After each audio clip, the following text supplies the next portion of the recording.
morning. Good to see you on a Friday morning. Got Dennis and Jenny and Mike. Let's see if anybody else is up there. When you come on, say hello so I can see you're on. You can see it's just me today. Paul's traveling. I was kind of hoping he could jump in, but I guess when you travel for work, you have to do work. I don't understand that totally, but I'm glad that you guys are here on this Friday. Good morning, Jim. Um, Man, pretty weather here. I don't know about the weather where I do know the weather where Dennis is. It's still hot. um, but ours here, nice, nice few days at least. I think we've got a slight chance of some rain tomorrow. We've needed that. Our My house has been being painted. I'm not the one painting, but somebody's painting my house, and they're almost done. So they have some nice sunny days. Oh, it's hot, Dennis. Let me see. I don't believe you. I'm gonna look. I don't know your zip code, but I'm gonna look up right next to you. 98 today. A low of 76. High tomorrow of 97. Wow, what happened? Um, so ours is your highs or your low is 76. Our high is 67, with lows in the 40s. So that's been nice.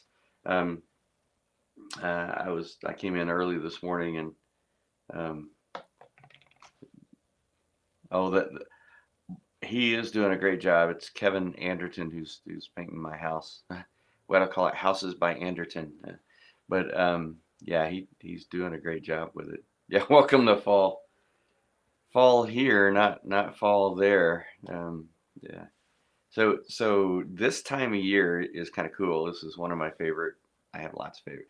You know what? It's all good here, but I love fall because I love winter, and so everything's cooling off. It's getting crisp, and so I came in early this morning and it's still dark, and I'm in my office, and I hear the elk bugling outside this morning, and then right after, so they're in rut, so they're getting the stuff off their antlers, I guess, and I hear him scraping his antlers against the tree. It must have been just across the highway.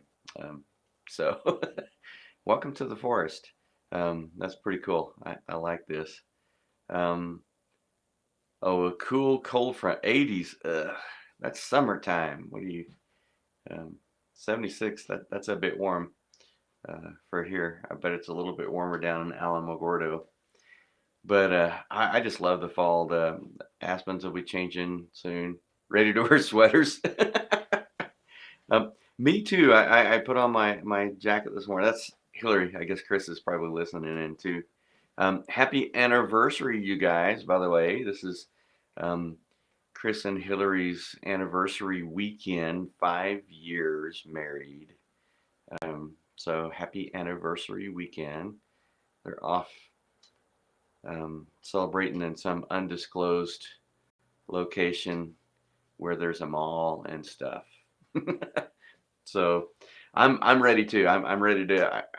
I'm not much. I know I had pullovers kind of like this, but I love my hoodies, so I'm ready just to wear hoodies all the time. Not quite ready for snow yet. I have some wood to get ready and all that good stuff. So, but I'm excited. I love this time of year. It won't be long. I haven't looked last few days. Oh yeah, 5 years. Yeah, how can I have a daughter that's been married for 5 years? I must have started young, really young. Cynthia hates when I say stuff like that. Um, so the aspens will start changing, get some good colors. And October is a good time to take a drive to Sunspot and look at all the pretty colors. We'll actually get that here in the Metroplex. Fall was when we got the first cold snap and all the leaves fell off the trees. That's what we called fall. Good morning, Colleen. our apple tree is loaded too. In fact, we have so many apples. The tree next to our house, we don't really pick them. I guess they taste pretty good. I've eaten a couple, but it's so loaded down that we had two of our branches break. So I guess maybe I should start pruning that thing. Um, Anyhow, so what we're talking about today, so I was going to toss the hardball to Paul. The title of the message on Sunday was "Not Today, Jesus," and I did a little play off of "Not Today, Satan." We say that, and that's a good thing to say. But we're a little bit surprised sometimes when we realize we might say, "Not today, Jesus." I'm too busy. I'm too maxed out. I've got too much going on. That's not my plan.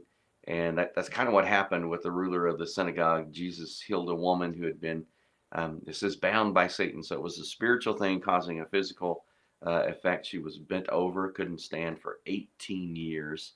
Um, and Jesus healed her on the Sabbath. The ruler of the synagogue got angry.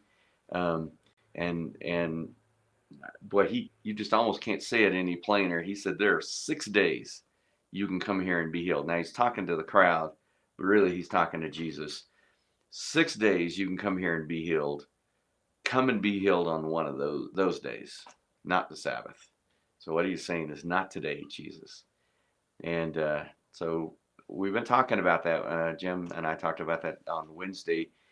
Uh, so what are some areas? How do we keep from saying? How do we put ourselves in a position where we're not saying, "Not today, Jesus"? The big idea is we need to leave room for God to work, and we spelled out some things. Leave room for God to work on our calendar. Leave room to God to work for God to work in our relationships. Leave room for God to work in our finances.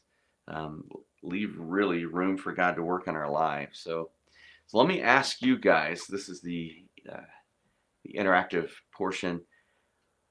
How do we do that? I mean, what does it look like to leave room for God to work in our lives? What does it look like? What are some steps we can take, or what are some things we can do, or what does it look like to leave room for God to work in our calendar, our finances, our relationships, and in our lives in general? You guys chime in. Tell me, what are some ideas that you have? How do you leave room for God to work? What does that look like? Does it just happen?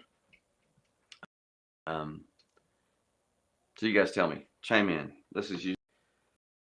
Turn to Paul or to Jim.